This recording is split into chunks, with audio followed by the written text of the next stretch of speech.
Pandangan Anda Pak terkait dengan kabinet gemoy ini Pak, artinya terhadap stabilitas politik dan juga mungkin kalau dari sisi pengusaha ya Pak, seperti apa sih Pak pandangan Anda Pak? Ya, pertama saya kira kabinet gemoy itu kan konsekuensi dari keinginan Pak Prabowo untuk merangkul semua pihak dengan harapan bahwa pemerintahan akan berjalan lebih mulus ya secara politik karena memang mendapat dukungan dari berbagai pihak. Di sisi lain, kabinet gemoy itu tentu punya implikasi kepada anggaran ya, kepada efisiensi. Dan yang lebih menjadi perhatian kita itu adalah kemungkinan relasi yang lebih banyak. Itu yang sebenarnya kita tidak harapkan. Karena semakin banyak kementerian tentu mereka ingin membuat aturan-aturan, membuat regulasi supaya memang ada kewenangan dari tiap-tiap kementerian itu. Ya. Oleh karena itu tentu kita berharap agar kabinet gemoy ini bisa menetralisir kemungkinan terjadinya hal-hal tadi efisiensi kemudian juga regulasi gitu ya. Ini saya melihatnya dari konteks yang lebih jauh gitu ya.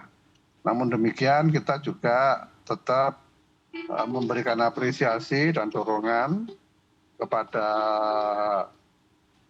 Pak Prabowo untuk tetap menjalankan kemerdekaannya di dalam menyusun kabinet maupun di dalam menyerumuskan program-program ke depan.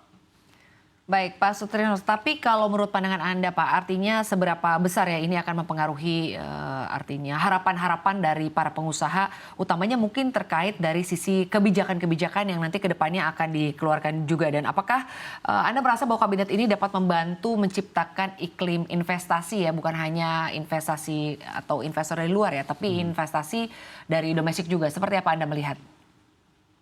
Nah tentu kita dengan kabinet baru tentu punya semangat baru.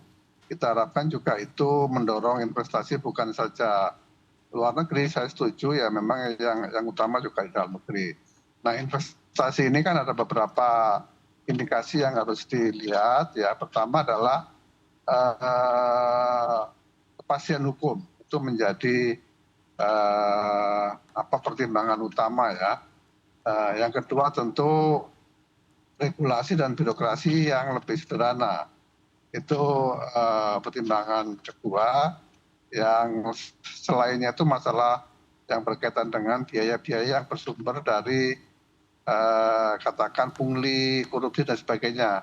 Itu sungguh menjadi perhatian para investor ya, yang lain-lain tentu infrastruktur dan sebagainya. Nah, apabila hal-hal semacam ini bisa diyakinkan kepada kita semua, tentu investasi itu akan meningkat ya, karena investasi itu kan variabel yang menentukan pertumbuhan ekonomi. Oleh karena itu kita ingin melihat beberapa saat ya paling tidak 100 hari pertama ini sebenarnya apa yang akan dilakukan oleh para menteri yang baru ya. Tentu kita berharap ini semua memberikan nuansa yang lebih baik ke depan ya.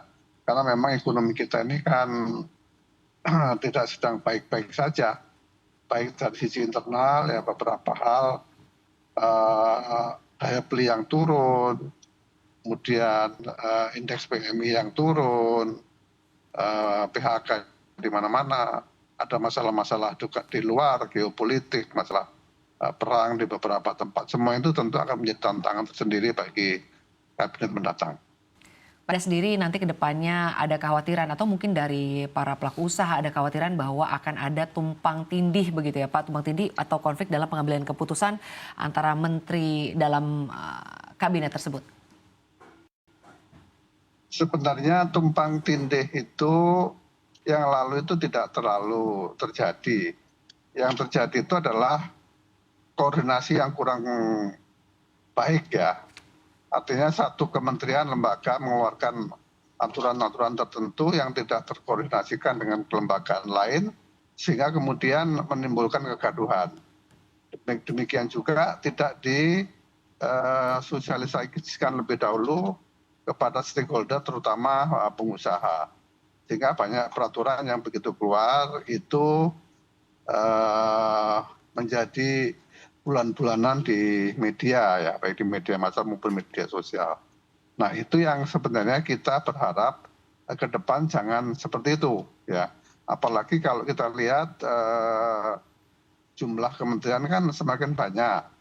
Itu artinya kan koordinasinya kan lebih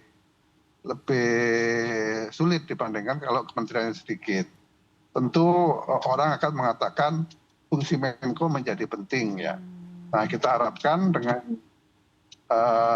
kabinet yang gemuk ini, Menko-nya betul-betul mumpuni dan bisa berkoordinasi, bisa mengendalikan menteri-menteri teknis yang ada di bawahnya.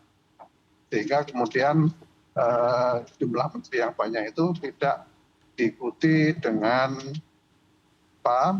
keluarnya kebijakan-kebijakan yang kemudian kontroversial begitu. Baik.